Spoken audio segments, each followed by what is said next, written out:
Bueno, continuando con los mitos del rey Arturo, estamos con el libro de La búsqueda del Grial Sagrado, que vamos a iniciar ahora lo que es el capítulo 5. El capítulo 5 se llama La demanda del Santo Grial. Vamos a ver el capítulo 5.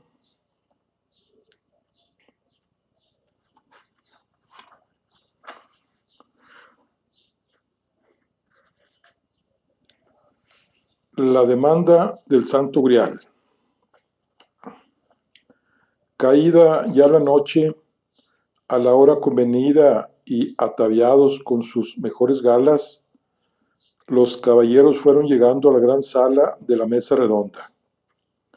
En la atmósfera flotaba aún la vibrante energía del torneo y los comensales, liberados de la tensión de la lid, departían animadamente rememorando los lances más señeros. No eran pocos los que lucían vendajes, miembros entablillados y aún muletas, como era el caso del rey Vandergagus, que se había fracturado una pierna al ser derribado por Galahad. En el ambiente de viril camaradería, los heridos y lesiones eran acogidos con chanzas y hasta con alabanzas mayores que las que cosechaban algunas victorias, si bien ninguno podía disputar en elogios con el vencedor del torneo. Una vez más, Galahad era el héroe del día. La asombrosa demostración que el caballero Nobel había hecho empuñando la lanza sin necesidad de desmontar para usar la espada ni una sola vez, había terminado por convencer de su extraordinaria valía a los pocos suspicaces que restaban entre sus pares. Ya no quedaba duda de por qué él y no otro había sido capaz de sentarse en el asiento peligroso y de tomar parte si la prodigiosa espada y de tomar para sí la prodigiosa espada del escalón.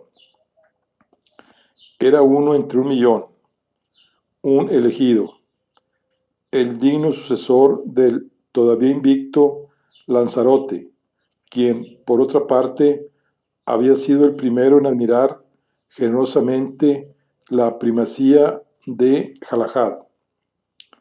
Por todo ello, no hubo caballero que no alzara su copa con franco entusiasmo cuando Arturo dio comienzo a la celebración, brindando por el triunfador del momento.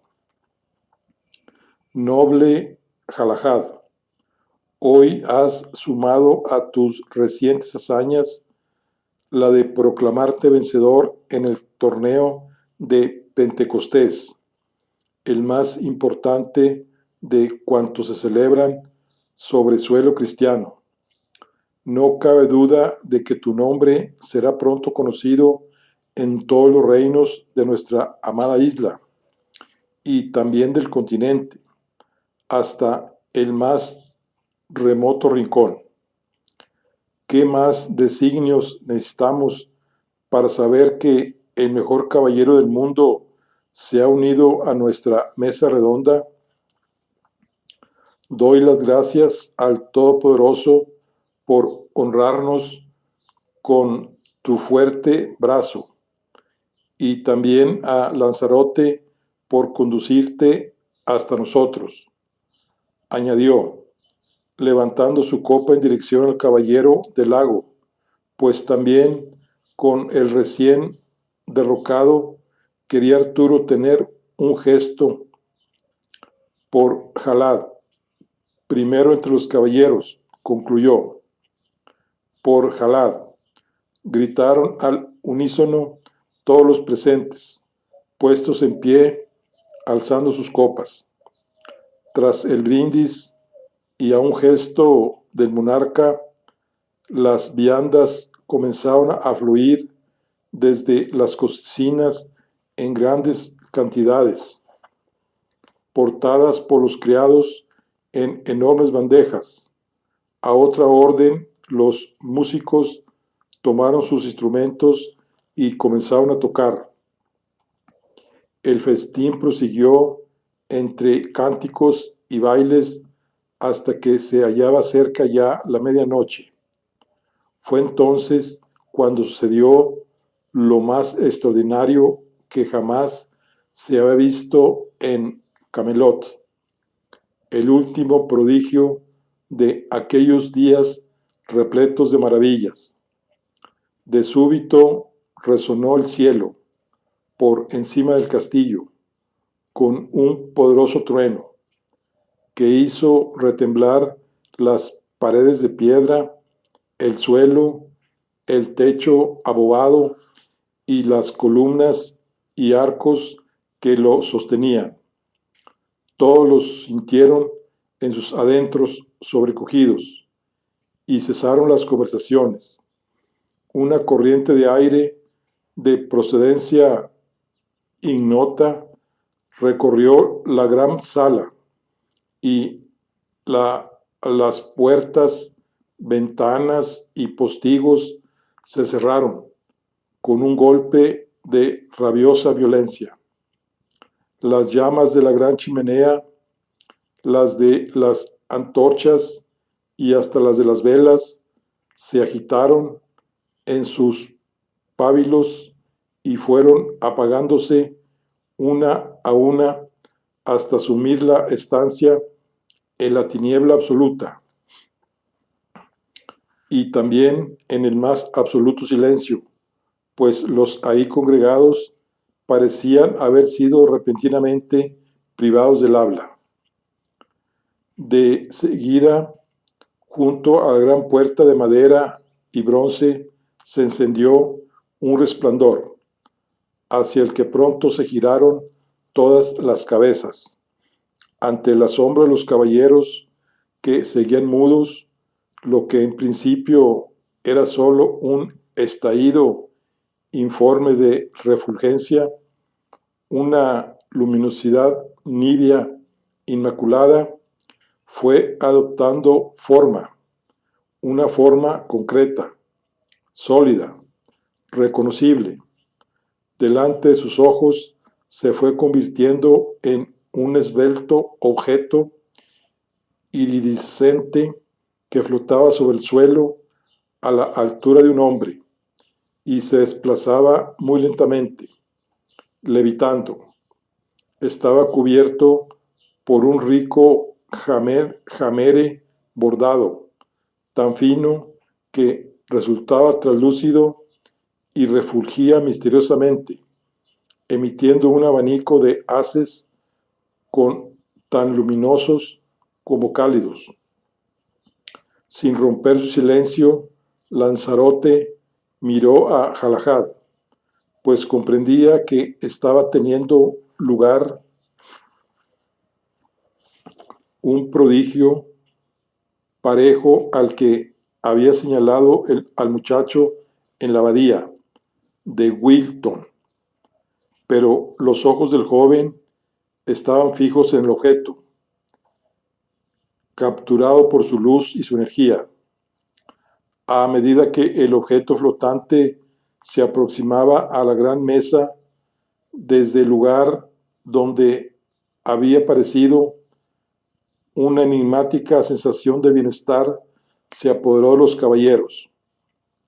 Las pupilas se habían dilatado en todos los ojos, pero los músculos se relajaron, y en muchos de los rostros se fue esbozando una gozosa sonrisa. Un olor delicioso y penetrante impregnó la estancia, de manera sutil al principio, hasta hacerse casi embriagador, como si una mano oculta hubiese espolvoreado en el ambiente un inmenso cuenco de aromáticas y delicadas especias. Cuando el brillante objeto se situó por encima de ellos, los caballeros pudieron distinguir algo mejor su aspecto bajo el elegante brocado. Era una copa, un cáliz áureo.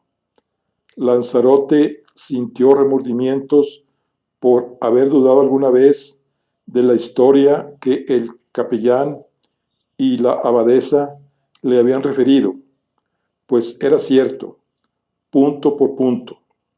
Entonces aconteció algo aún más maravilloso.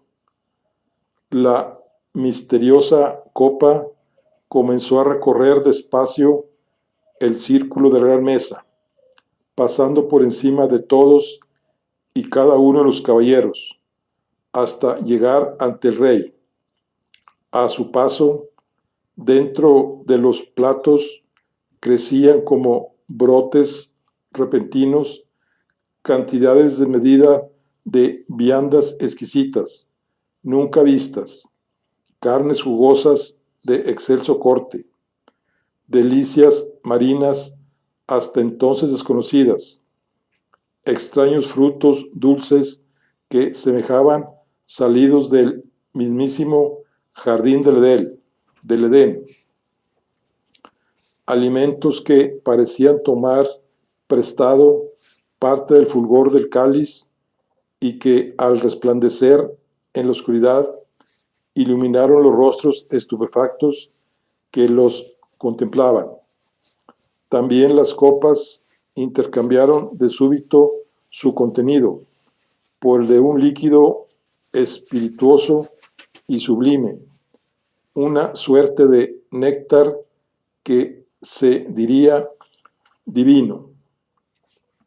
Ante la admiración de los comensales, aquel objeto mágico ejercía el efecto de una cornucopia e iba dejando tras de sí una estela de abundancia.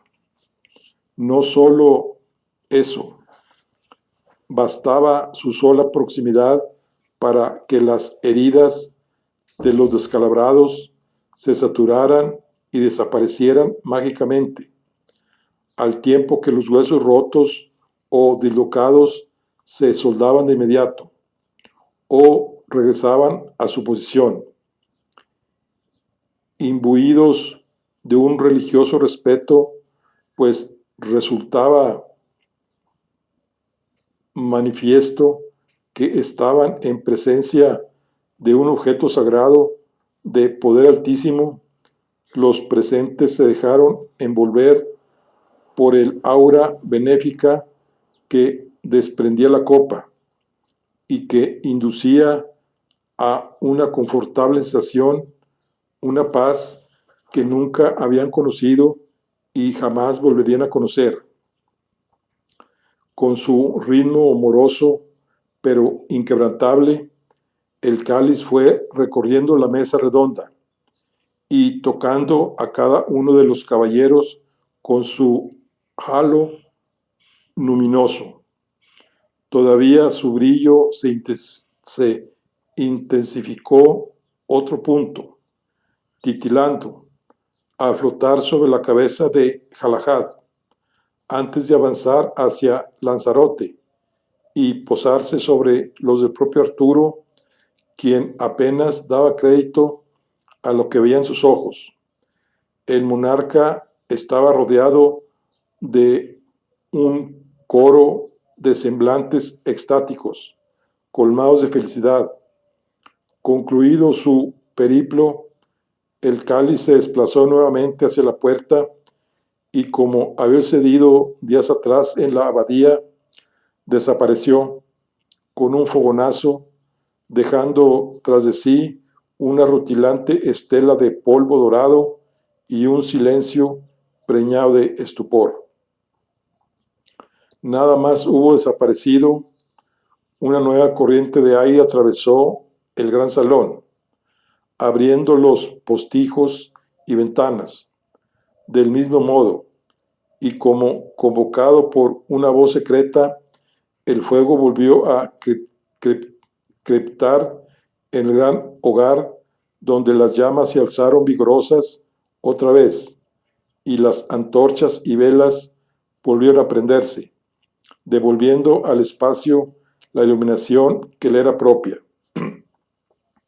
Durante un breve lapso, los caballeros no despegaron los labios, como si fueran presa de un hechizo.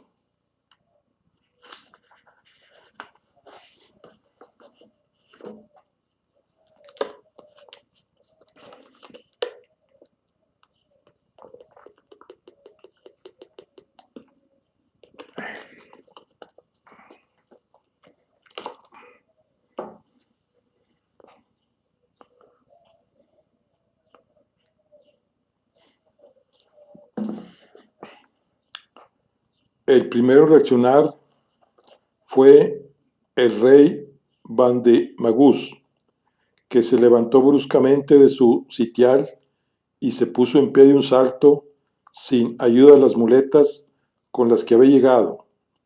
El caballero se palpó la pierna, mirando a su alrededor, todavía perplejo. No muy lejos de él, Gawain liberó con facilidad su brazo del cabrestillo y tocó con su mano el rostro de Perceval, en el que los múltiples cortes producidos por las astillas habían desaparecido sin dejar siquiera una cicatriz tras de sí. El propio caballero galés se acarició la frente y las mejillas atónito. A su vera, otros contemplaban el fastuoso contenido de sus platos, sin osar siquiera catarlo. No podían salir de su asombro.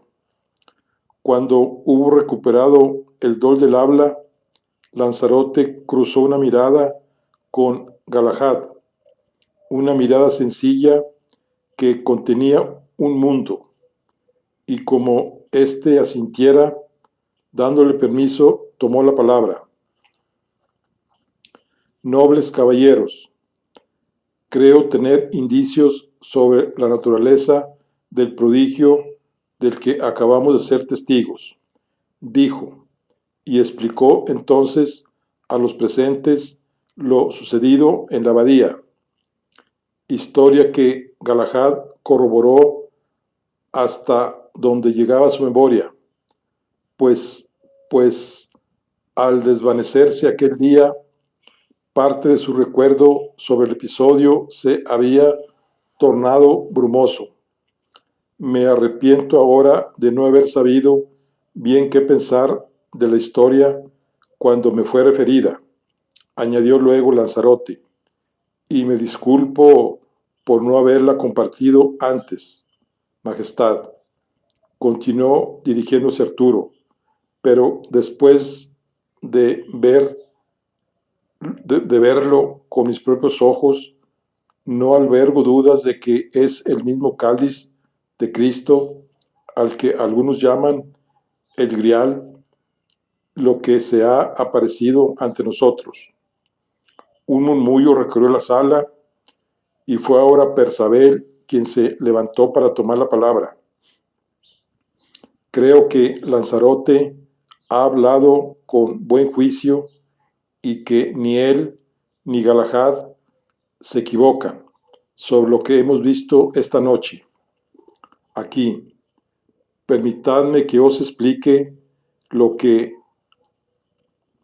hace ya tiempo me sucedió cuando me hallaba en una aventura que era muy cercana a mi corazón, pues se trataba de la búsqueda del Padre que nunca conocí. Comenzó a relatar entonces el galés que en el transcurso de aquella empresa tan íntima recorrió parajes remotos donde escuchó historias sobre objetos sagrados de Cristo y en cierto momento, habiéndose extraviado, acabó recalando en un castillo de todo punto misterioso, donde no sabía cómo había llegado ni del que podría decir cómo volver, pues se hallaba perdido en el corazón de una tierra maldita, rodeada por una niebla negra y espesa. La fortaleza en que pidió refugio era la morada de un rey muy noble y justo, si bien nada ahí era común y corriente. El rey no quiso dar su nombre cuando se lo pidió, ni él insistió, por tanto, en conocerlo. Solo pasó una noche en aquel lugar, al que había llegado en medio de penumbras, y de donde partió del mismo modo, pero en ese breve tiempo asistió a portentos notables. Vio que guardaban ahí una lanza bellísima y poderosa, de la que resumaban gotas de sangre, y que el señor del castillo se hallaba gravemente herido por una lesión que no sanaba nunca, por más que le aplicaban constantes curaciones. Aquella noche se lamentó Perceval amargamente. Cometió dos errores, cuya gravedad solo podía apreciar ahora, y que tenía como única disculpa la descripción que la caballería prescribe. No averiguó por otros medios la identidad del rey, que estaba tullido, ni preguntó por la naturaleza de aquella lanza portentosa.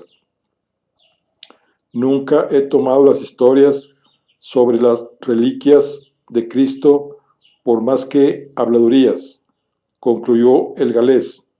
Ahora bien, creo que la lanza que vi aquella noche puede ser una de ellas, pues bien sabemos todos que nuestro Señor Jesucristo fue herido en la cruz por la lanza de un soldado de Roma, llamado Longinus, con la cual le atravesó el corazón, de modo que la sangre del Hijo de Dios la invistió de un halo sagrado.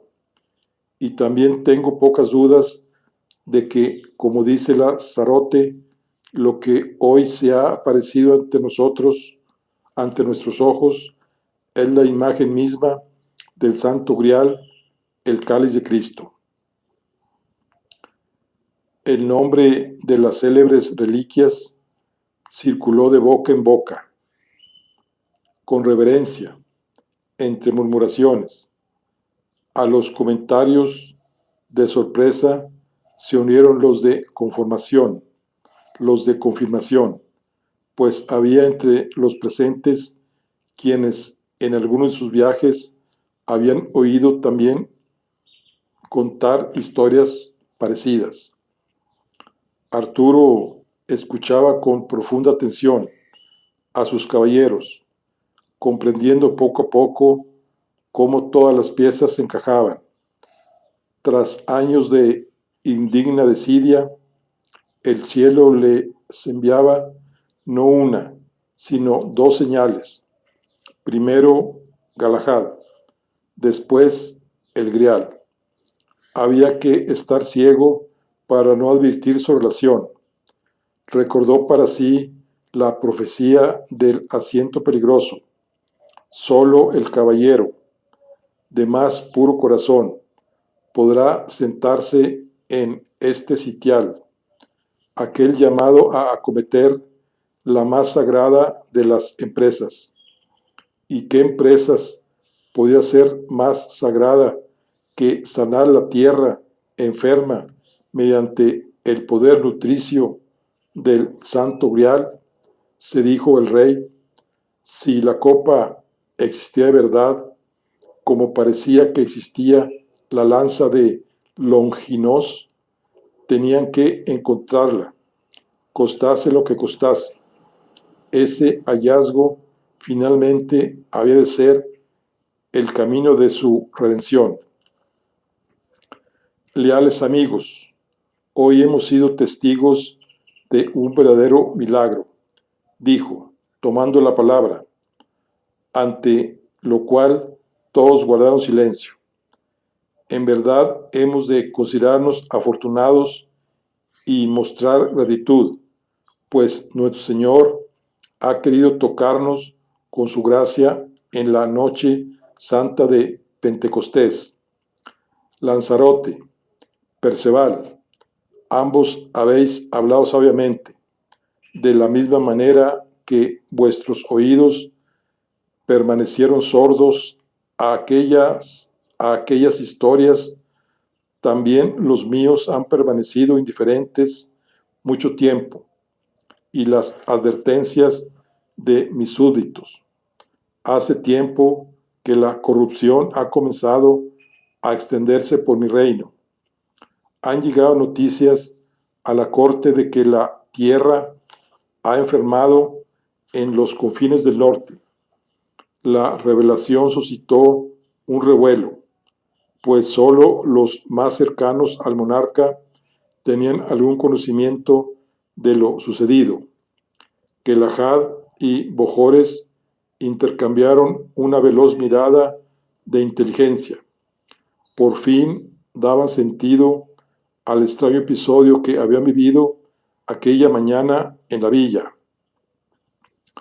Abandonándonos a los placeres y a la molicie, hemos abandonado nuestras obligaciones desde hace mucho. Yo el primero, continuó Arturo. Si esa plaga sigue avanzando, estaremos perdidos. Nada de lo que edificamos juntos con tanto esfuerzo habrá servido para algo, ni dejará huella alguna tras nosotros cuando la muerte nos reclame.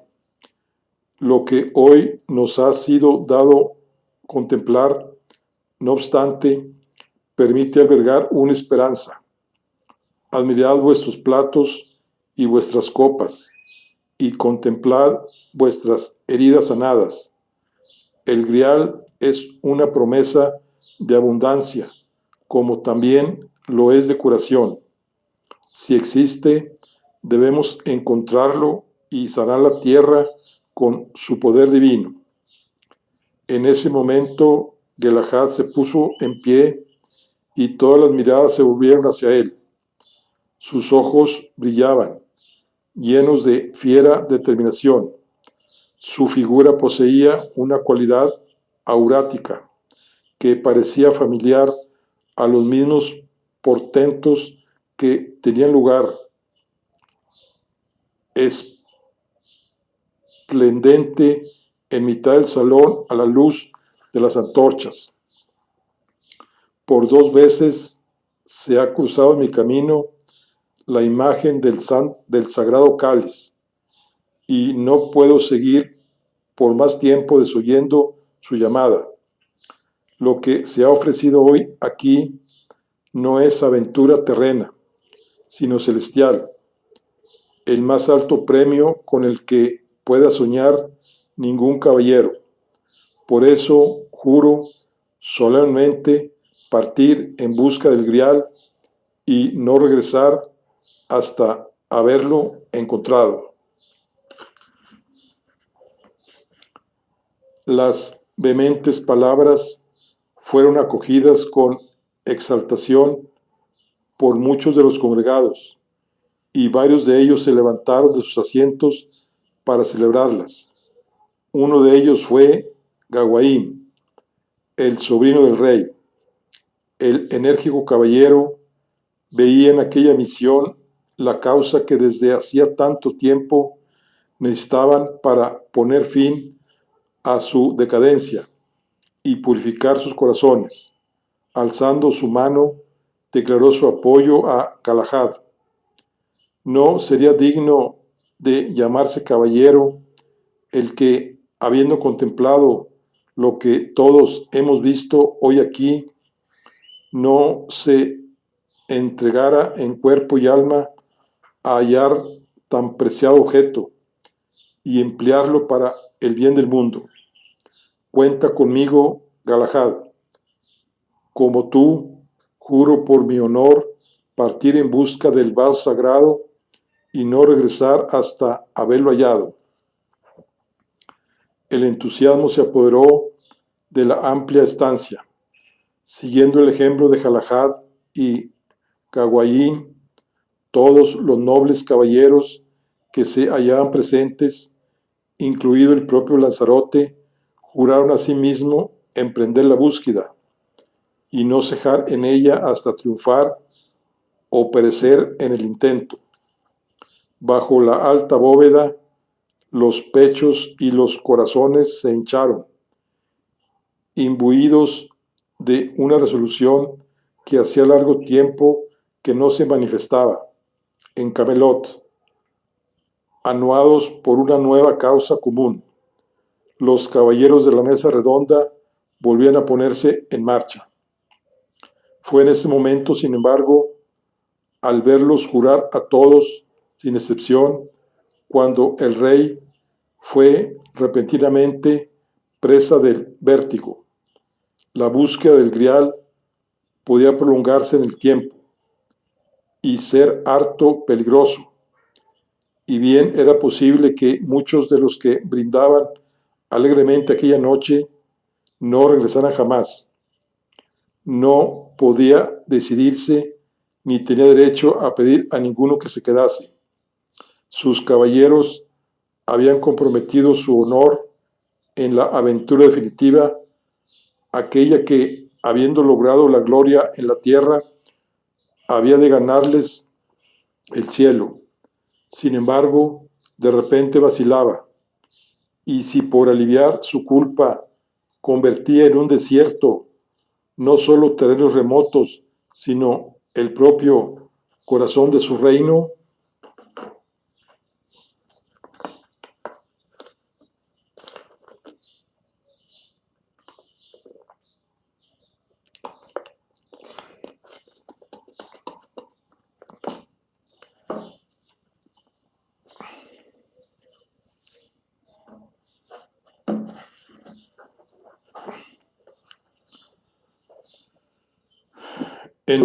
en los días que siguieron, mientras los caballeros se aprestaban para la expedición, el desasosiego del rey fue en aumento. La perspectiva de una corte vacía no era lo único que le angustiaba y perturbaba su sueño. Aquellos hombres no eran sólo sus más diestros guerreros. Entre ellos se contaban también sus amigos más leales y queridos, y a muchos de ellos presagiaba no volvería a verlos.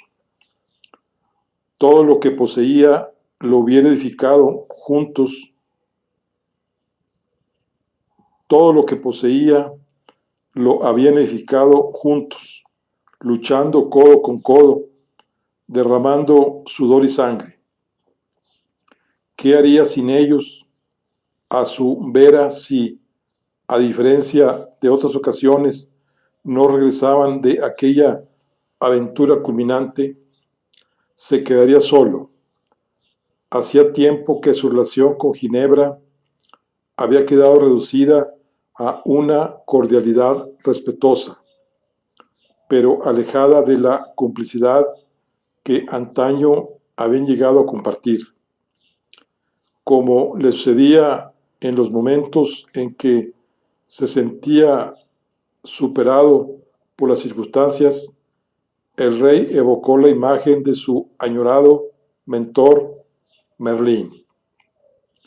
Viejo amigo, murmuró para sí, ojalá estuvieras aquí. El día en que tuvo conciencia de que la desaparición del mago sería en aquella ocasión para siempre, Arturo se había sentido huérfano, una orfandad que lo había acompañado desde entonces. Ahora, sin embargo, se sentía como un padre que estuviera a punto de perder a sus hijos, por decenas. Pugnaba por poner coto a su inquietud, tratando de mantener la entereza que se le suponía a su regia persona, pero en lo más profundo de su ser sentía que algo había empezado a desmoronarse. Ahora que la posibilidad de acción regresaba, él quedaba excluido de ella. Sus responsabilidades de gobierno le impedían abandonar Camelot y partir junto a sus viejos compañeros de armas. Tampoco quería engañarse a ese respecto. Los achaques de la edad se perfilaban en el horizonte y el momento en que no pudiera acometer expediciones de semejante calibre no estaba tan lejano. Sus noches de mal sueño, en definitiva, las turbaban batallas con más de un fantasma. Al de la soledad se unía al del miedo, al envejecimiento y a la propia finitud, espectros tanto más desazogantes para los hombres poderosos, acostumbrados a proyectarse en la eternidad y que su voluntad y sus deseos fueran ejecutados, no desafiados. En el fondo, se daba cuenta de hasta qué punto lo atormentaba la idea de que la búsqueda del Grial se prolongase más allá de lo que a él le quedase de intacto vigor.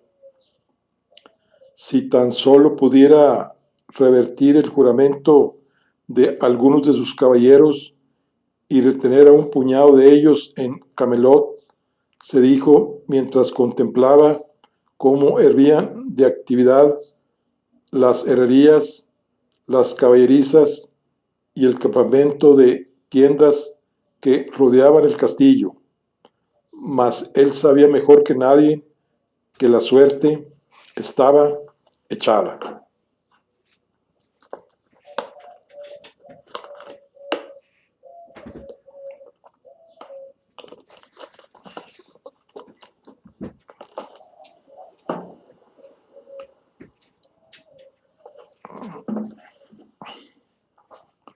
Arturo no era el único en la corte a quien angustiaba la partida de los caballeros. Enterada de ella, también la reina Ginebra padecía en silencio. Lanzarote ha jurado, había preguntado al fiel sirviente que había portado las nuevas. Todos los caballeros lo han hecho, mi señora, había respondido aquel. ¿En qué estaba pensando su esposo al permitir que logres quedar de tal modo desguanecido? Se preguntó la reina. En cuanto al caballero del lago, aunque había abrazado la posibilidad de aquella nueva aventura con un entusiasmo casi desesperado, también él, como su viejo amigo Arturo, sentía que algo había empezado a agrietarse en sus adentros. El muro que había edificado desde hacía mucho ya no podía sostenerse por más tiempo. También, en su caso, la llegada de Galahad le había trastocado todo, por más que se resistiera a admitirlo.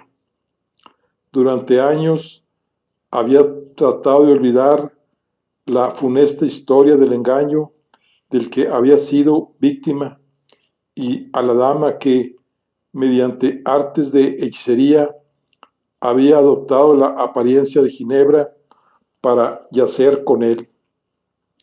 Fue Elaine de Corbenic, la hija del rey Pelles.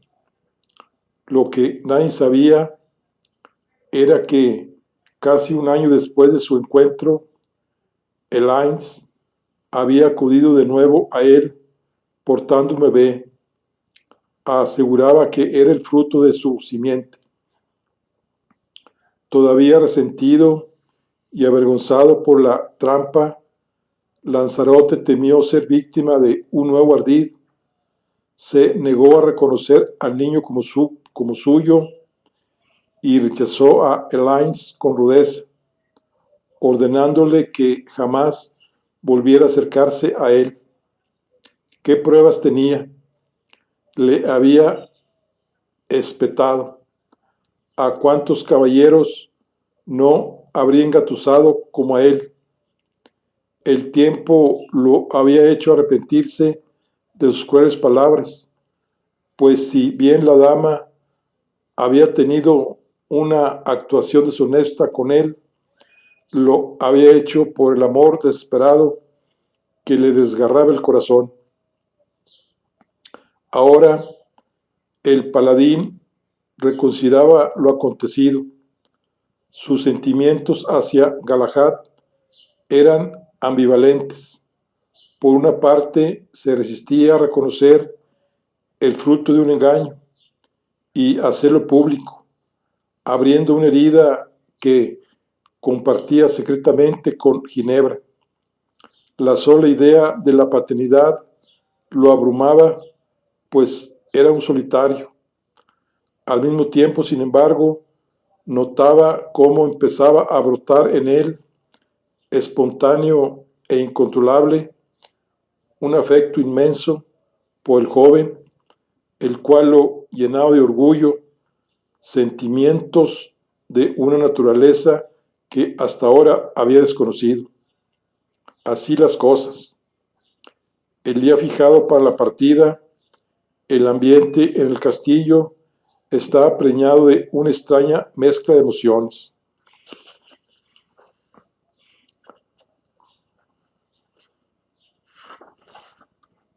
A la ruidosa exaltación de los que partían se oponían las silenciosas cautelas y temores de los que se quedaban. El cielo amaneció igualmente dubitativo y amenazando lluvia. Los caballeros asistieron a misa en la capilla del castillo y a continuación, tal y como había sido acordado, repitieron su juramento sobre los sagrados evangelios y formaron fila para ser confesados antes de partir. Estaba Lanzarote aguardando su turno cuando llegó un criado con un mensaje solo para sus oídos. Mi señor, la reina desea veros antes de que partáis, dijo el criado. Excusándose con quienes tenía más próximos, Lanzarote abandonó la capilla para ir con premura detrás del sirviente.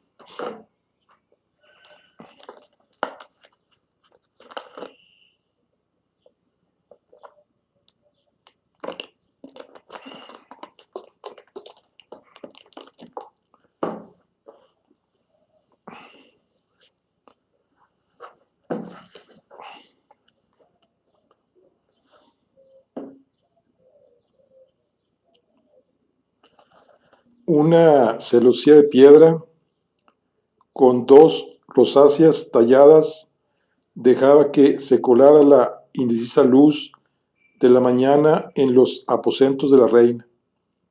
Ginebra estaba asomado a ella cuando Lanzarote entró en la estancia tras ser anunciado.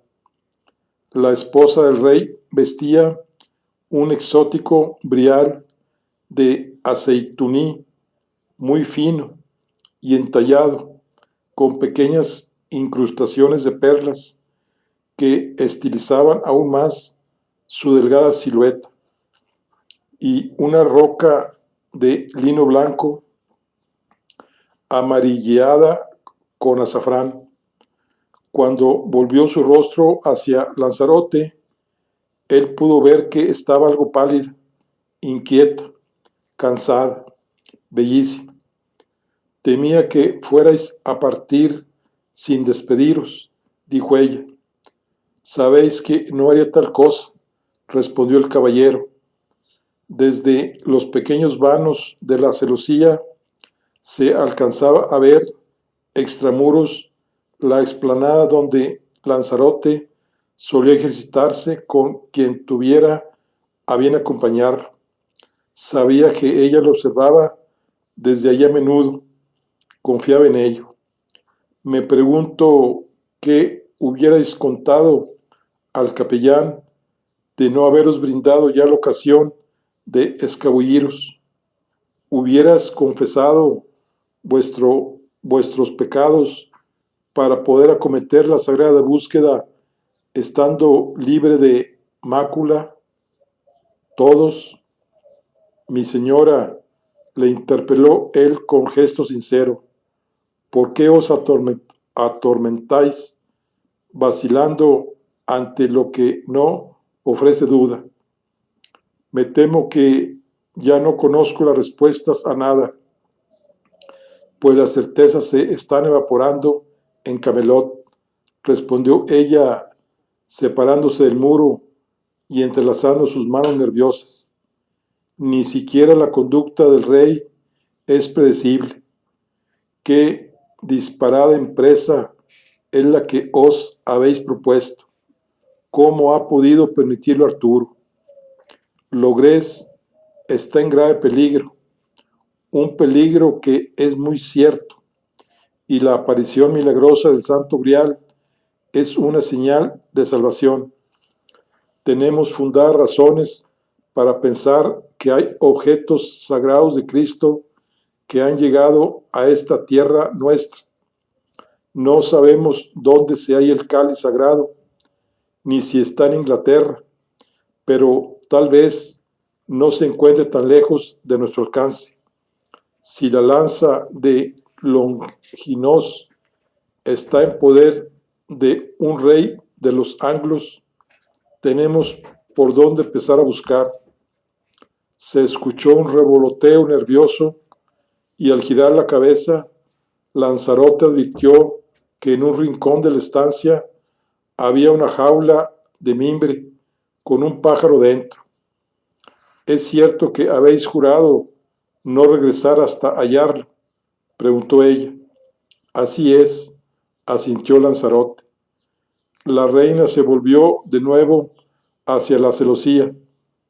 Tenía los puños apretados y su cuerpo temblaba ligeramente. Al ver su rostro iluminado por la pálida luz que entraba por las aberturas, Lanzarote distinguió sus ojos levemente enrojecidos y supo de la lucha que estaba librando Ginebra en su interior. Hacía tiempo que las llamas que los habían unido a ambos se habían enfriado, pero las ascuas de aquel fuego no podían extinguirse. Nunca lo harían. Ginebra, dijo el caballero del lago, dando un paso hacia ella y sin poder evitar dejar de lado la frialdad de las formalidades. ¿Qué sucederá si no lo encontráis?, preguntó ella, conteniéndose a duras penas. Si no regresáis. Lo hallaremos, con la ayuda de Dios, porque no puede ser de otro modo, contestó Lanzarote. Reza por nosotros, mi reina, pues hemos de encontrarlo para sanar la tierra, para salvar a Arturo y sí, también para limpiar nuestros pecados. Al oír estas palabras, la reina se volvió hacia él y lo atravesó con una mirada torva. Para ella era la confesión más terrible, más dolorosa. Hombres fatuos, grandilocuentes, que escondían sus miserias bajo proclamas magníficas. El honor, los juramentos que no podían traicionar, su deber al rey y a una causa más grande. En suma, Lanzarote no persiguió otra cosa con aquella aventura que una posibilidad de redención, la suya propia, por el pecado que los dos cometieron, mientras que a ella solo le quedaba rezar. Huye, pues de aquí y aplaca tus fantasmas. Le espetó, pero no me pidas que aguarde tu regreso, rezando por ti. Lanzarote guardó silencio, mientras la rabia de Ginebra resonaba sin respuesta entre las paredes de la estancia. El pájaro enjaulado volvió a revolotear y el caballero fijó la vista en el suelo, descompuesto, como si una estocada certera hubiera burlado su sólida guardia. ¿Era ese su verdadero impulso? ¿Había depositado en él el grial, la última esperanza de aliviar sus remordimientos? Y si Ginebra, siempre más clarividente y aguda que él, estuviera en lo cierto, la puesta en marcha de la expedición procuraba consuelo a sus tormentos. Era verdad. Alzó los ojos hacia ella, queriendo hablarle. No podía irse ahora, no de ese modo. Tenía que decirle que él también sufría, pero la mirada compungida de ella ahogó cualquier excusa detrás de sus labios, que permanecieron sellados. Dijo Ginebra con los ojos empañados: ¿y qué hay del muchacho? También sobre ese respecto vas a seguir engañándote. Tu severidad había dejado, su severidad había dejado paso a una tristeza honda y afectuosa. Amigo mío, si todavía tienes en alguna estima mi consejo y el amor que te profeso, escuchadme. Quítate la venda de los ojos y ten valor para reconocer lo que ven. No añadas otro motivo de culpa a los que ya te afligen, pues ni siquiera el sagrado cáliz podrá aliviar un dolor de esa naturaleza cuando tengas que asumir ese error. Enfrenta las consecuencias de tus actos antes de que sea demasiado tarde. El valor también consiste en eso. Lanzarote la admiraba. Nadie en el mundo le hablaba con esa honestidad. Nadie le profesaba un amor tan profundo.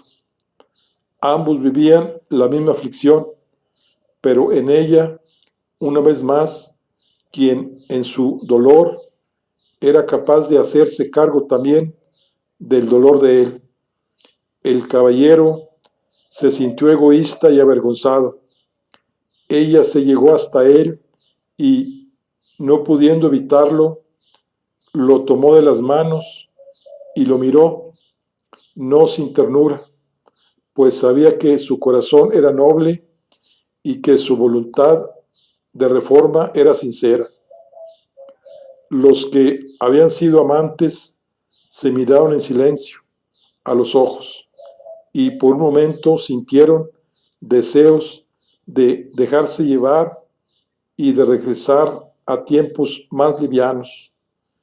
El sonido de las trompetas que fuera anunciaban la inminente partida de los caballeros rompió aquel frágil instante.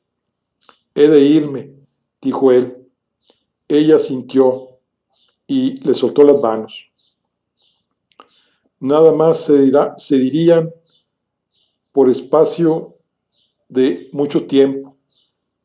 Bien lo sabía. Y solo si Lanzarote llegaba al final de la aventura.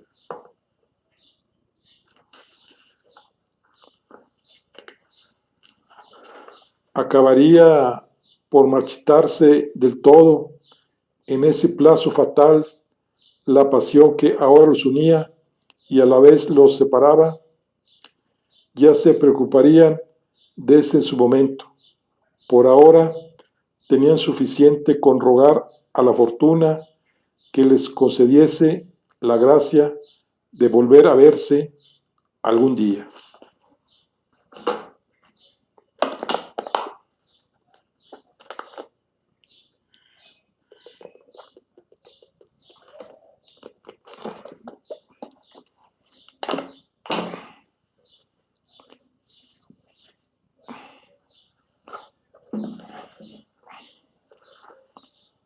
Bajo el firmamento granítico, la hueste de los caballeros de la mesa redonda subió a sus monturas y se formó en la explanada.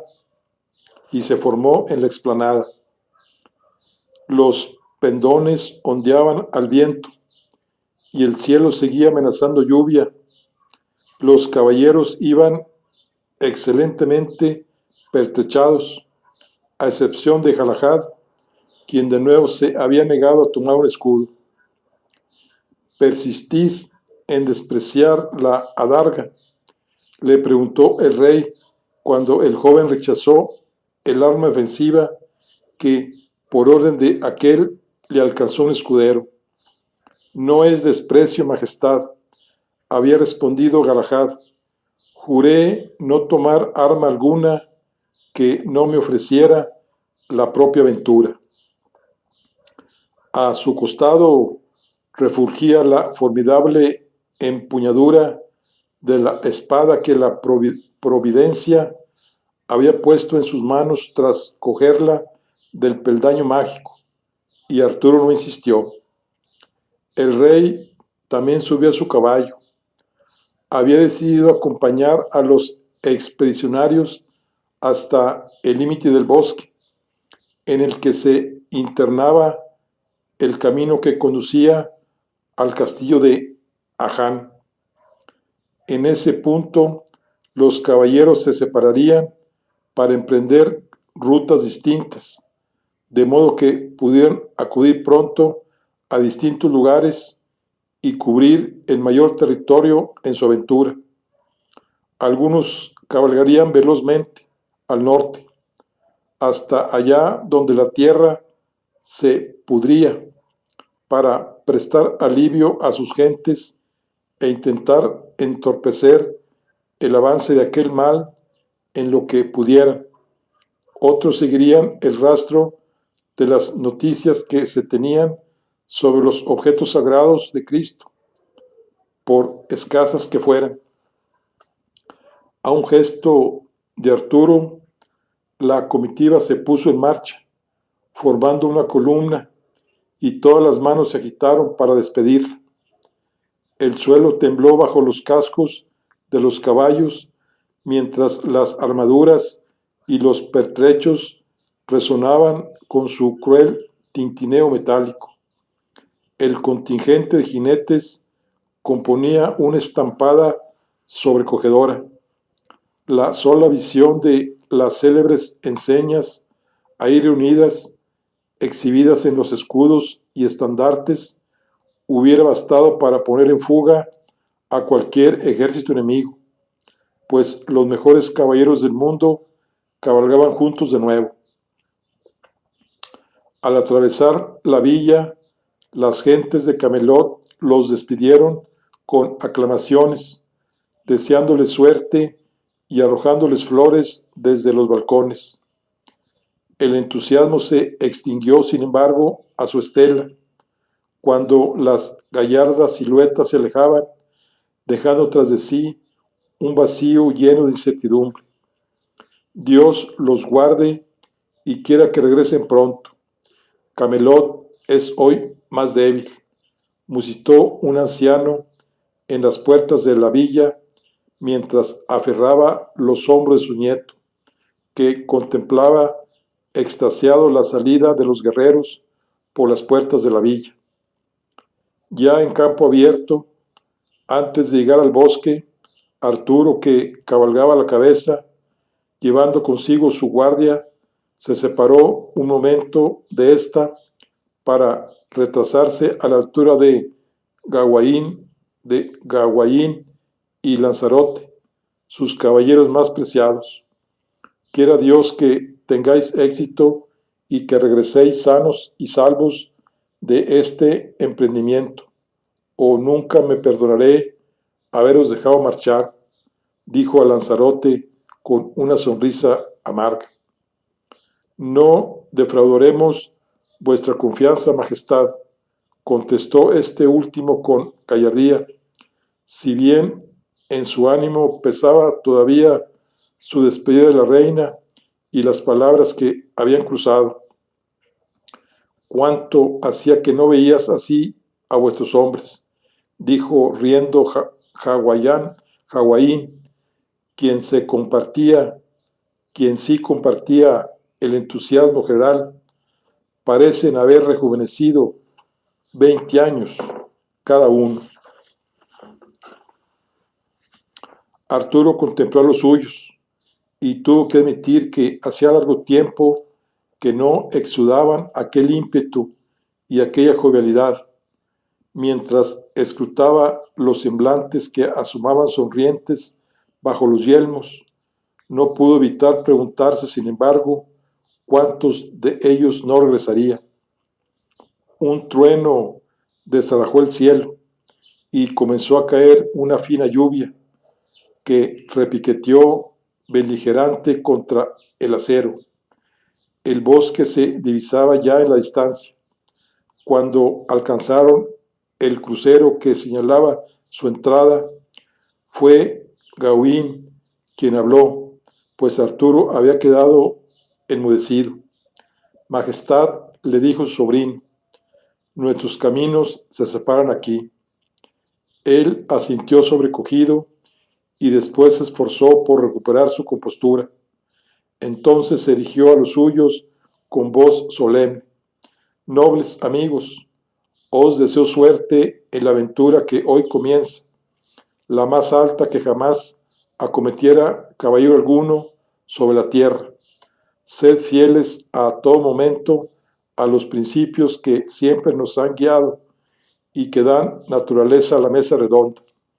No desfallezcáis ante la adversidad ni ante los muchos peligros que vais a encontrar. Persistid y regresad portando el santo grial.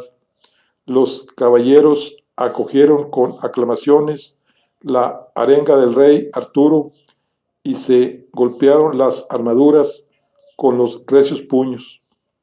Asustada por el estruendo, una bandada de pájaros levantó el vuelo desde las cercanas copas. Sin desmontar, Arturo entrelazó el brazo con Gawain y luego con Lanzarote, con el segundo largamente. Prometedme que regresaréis sano y salvo, amigo mío. Sería descortés privarme de vuestra compañía en mis últimos días, le dijo por última vez. Lanzarote asintió por toda respuesta, pues tenía un nudo en la garganta. Adelante, gritó Galahad a su vera, alzando su mano y poniéndose a la cabeza de la compañía. Los caballeros espolearon sus monturas y siguieron a su nuevo paladín, adentrándose en el bosque. A sus espaldas quedó el rey Arturo, rodeado de su guardia, ligeramente encorvado sobre la montura. El agua de lluvia que empapaba su rostro disimulaba las lágrimas que recorrían sus mejillas. La búsqueda del santo grial había dado comienzo. Con ella empezaba un tiempo nuevo, pero incierto.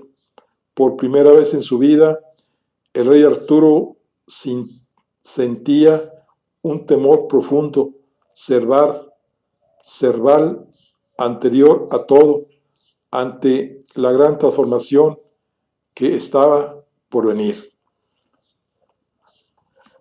Fin de nuestro libro. Es el fin del libro de la búsqueda del Grial Sagrado. Ahora, nada más para concluir, vamos a ver unos anexos que vienen aquí. Viene lo que es el mapa de Britania, lo que es el los árboles genealógicos, una simbología y algún compendio. Entonces aquí viene el mapa de Britania, donde viene Escocia, Mar del Norte, Logrés, lo que es el continente, Camelots, etc. Y aquí viene lo que es el árbol genealógico, donde viene arriba Constance, abajo está Mainés, Pendragón y Úter. Están Cleoidailes, Analinde, Leodograns de Camelón, Bregains, Gorlois de Tinagael, Pelles, Van, Elains, Genibre, Elain, aquí está Lanzarote, bueno, Lanzarote y Elain son los papás de Jalad, está Ginebra, Arturo, Morgause, Lot, Morgana, Urien, y ahí van. ¿Ok? Bueno, esos son algunos protagonistas. Y aquí están, digamos, los escudos. Está primeramente el escudo de Arturo, que el escudo de Arturo es el dragón. Es un dragón en posición rampante y con las alas extendidas. Preside la heráldica de Arturo una vez coronado rey. O sea, es un dragón que está como de lado. Y luego está Gawain, que Gawain es el sobrino del rey Arturo, es el hijo de Morgana, es un águila bicéfala dorada con alas extendidas sobre campo morado, define la heráldica del sobrino de Arturo. Está Perceval, sembrado de cruces griegas sobre campo morado, el escudo de armas de Perceval nos remite a los cruzados defensores de la fe. Lanzarote, el escudo de Lanzarote, el caballero más notable de la mesa redonda, luce un escudo con 3 bandas rojas sobre fondo plateado, que recuerda las aguas del lago donde se crió. Lionel, la heráldica de este caballero, bebe de la de su primo Lanzarote, añadiéndole un sembrado de estrellas entre las bandas. O sea, Lionel es el primo de Lanzarote, junto con Bojores. El escudo de Bojores, las puntas de lanza, protegiendo las bandas rojas del escudo familiar, caracterizan el escudo plateado de Bojores. O sea, Bojores, Lionel, Lanzarote. Y acá, en el compendio, vienen algunos relatos. Por ejemplo, hablan aquí del asiento peligroso. Recordó para sí la profecía del asiento peligroso. Solo el caballero de más puro corazón podrá sentarse en este sitial, aquel llamado a acometer la más sagrada de las empresas. Particular asiento de la insigne mesa redonda, situado al lado del de Lanzarote, que según la profecía solo podía ser ocupado por el caballero más noble, destinado a llevar a cabo una empresa de trascendente importancia. Cualquiera que ose sentarse en ese lugar sin merecerlo, será víctima de un providencial castigo. Muchos han sido los caballeros orgullosos que desde la construcción de la mesa redonda, hace ya mucho tiempo, se han atrevido a sentarse en él por creerse llamados a ello y han perecido calcinados. Solo Galahad, un caballero noble recién llegado a Camelot, saldrá indemne de la prueba.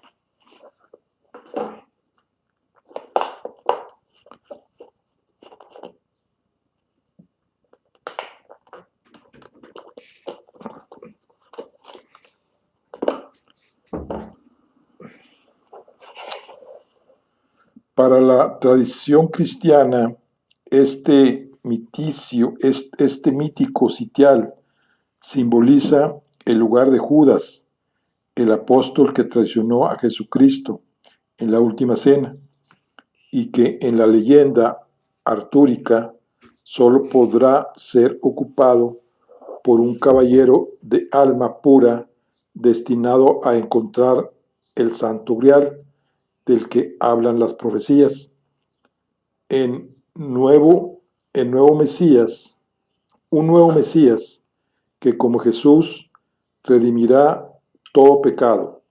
Sin embargo, se cree que el motivo del asiento peligroso hunde sus raíces en la mitología celta y más concretamente en el Lia Fáil irlandés, el ritual de la piedra del destino que tenía como objetivo decidir la legitimidad del gran rey de Irlanda, según dicha leyenda.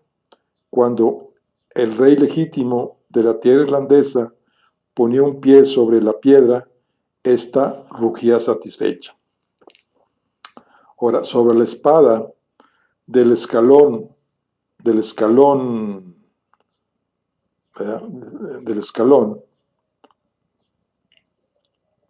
decía, antes de asir el arma, Perceval se persignó y dirigió la vista al cielo gris, pero el cielo no tuvo a bien concederle su gracia, por más que forcejeó con la espada flotante, tampoco él logró sacarla, o sea, la espada del escalón flotante.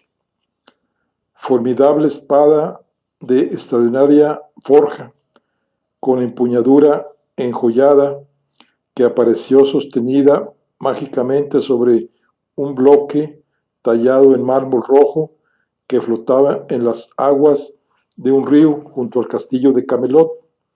Su belleza y la luz que proyectaba animaron a varios caballeros de la mesa redonda a tratar de extraerla, pero solo Galahad lo consiguió, confirmando así la leyenda que figuraba en la hoja grabada en letras de oro.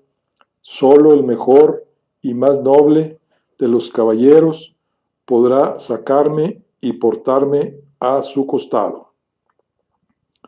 Son muchos los paralelismos que esta arma guarda con Excalibur, pues ambas aparecen de forma misteriosa.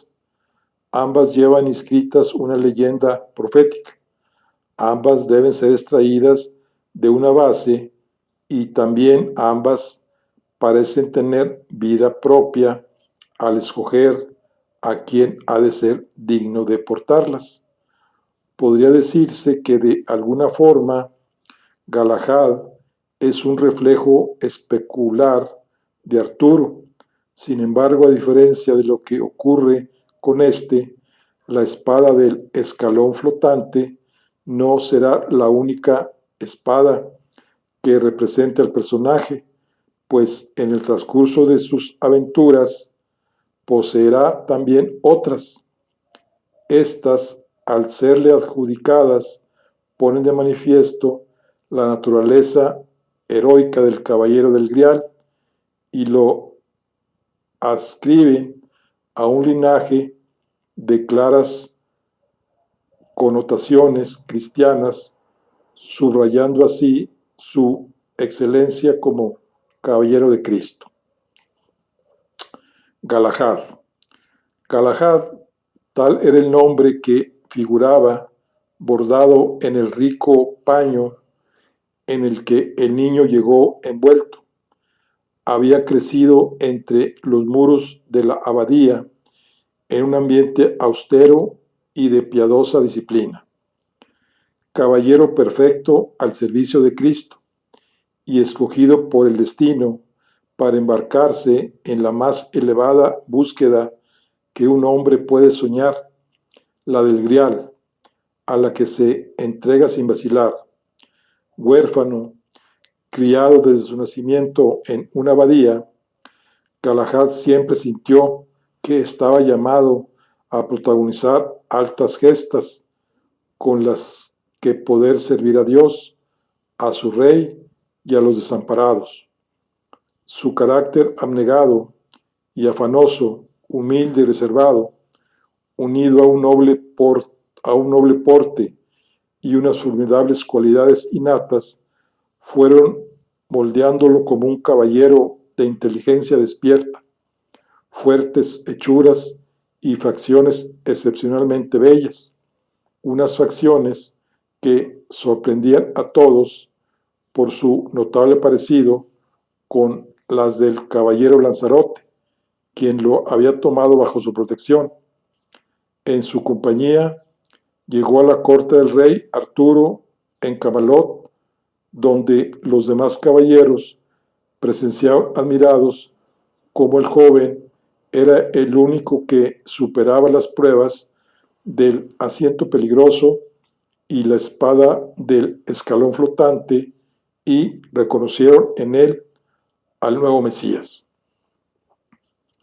La historia de Galahad aparece por primera vez en una epopeya francesa antigua del siglo XIII, de modo que se añade relativamente tarde a la leyenda artúrica. Es muy probable que su anónimo autor diera nombre al personaje a partir del topónimo Galaad, adaptación grecolatina del hebreo bíblico.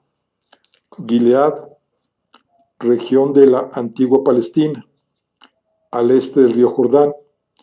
Es posible asimismo, teniendo en cuenta el origen británico de la materia artúrica, que Galahad sea una forma afrancesada del nombre propio gaélico Gualchabaed, que significa halcón del verano.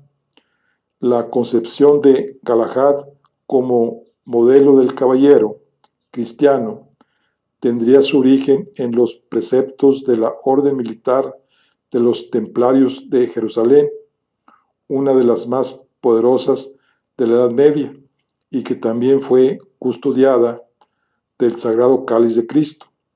No en vano, en diversas fuentes, a Galahad se lo vincula con un escudo blanco con una cruz bermeja, el mismo emblema que el Papa Eugenio III otorgó a la Orden del Temple.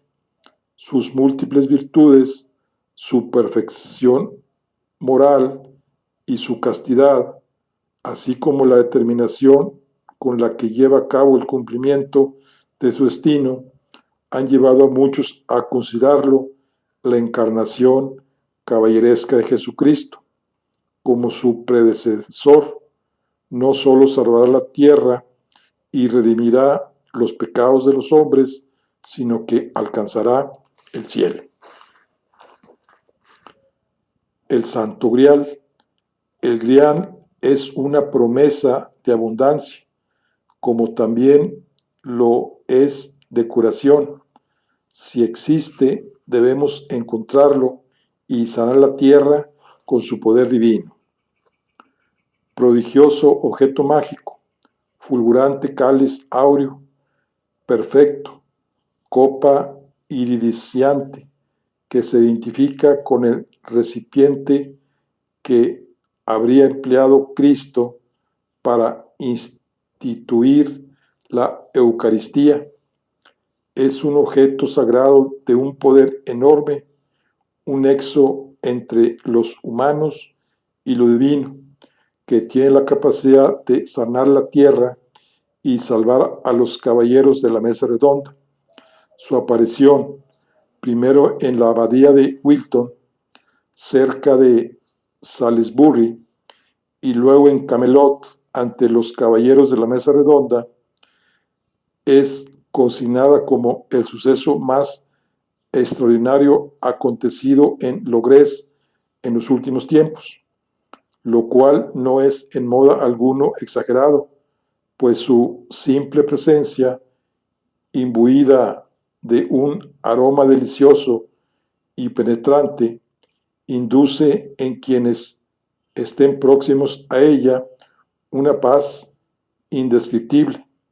Su poder es tal que también obra portentos, como la sanación de las heridas y la soldadura de huesos rotos, así como la aparición de exquisitas viandas y néctares divinos, como si acabaran de salir del mismísimo jardín del Edén, considerado por todos los caballeros como una señal, como una promesa de salvación.